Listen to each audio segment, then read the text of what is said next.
नमस्ते सबैमा। आज एउटा सानो सिर्जना लिएर आएको छु। त्यो सिर्जना कस्तो लाग्छ एकचोटि सुनेर प्रतिक्रिया दिनुहोला।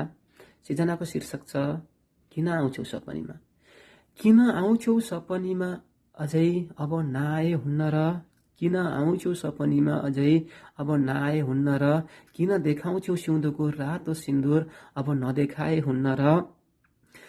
मरिसकेको लास भन्छौ रे मलाई, त्यो त मरिसकेको लास भन्छौ रे मलाई, त्यस्तो जीर्ण लासलाई नचलाए हुन्न र, त्यस्तो जीर्ण लासलाई नचलाए हुन्न र।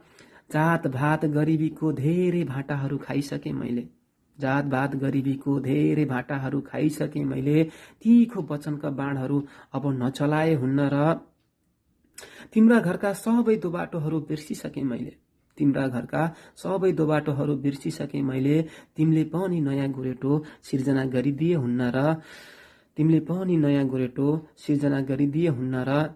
सुख चयन महलमै बितेको छ रे तिम्रो जीवन, सुख चयन महलमै बितेको छ रे तिम्रो जीवन, खुसान निर्मित मेरो झुप्पडीको बयान नगरिदिए हुन्न र। कठोर नियतिसँग सम्झौता गरिसके मैले, कठोर नियतिसँग सम्झौता गरिसके मैले, अब बाध्यता र परिस्थितिको खोल नओढे हुन्न र। तुफान जस्तै जीवनमा आई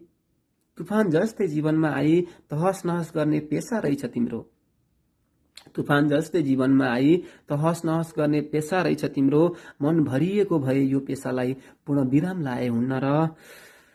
मैले दिएको रुमाल चिनो आगो लगाइसक्यो अरे, मैले दिएको रुमाल चिनो आगो लगाइसक्यौ अरे, तिम्रा लागि जोगी भए एउटा कात्रो किन्न सक्दिनौ र, तिम्रा लागि जोगी भए एउटा कात्रो किन्न सक्दिनौ र। किन आउँछौ सपनीमा अझै अब नआए हुन्न र, किन आउँछौ सपनीमा अझै नआए हुन्न र। धन्यवाद।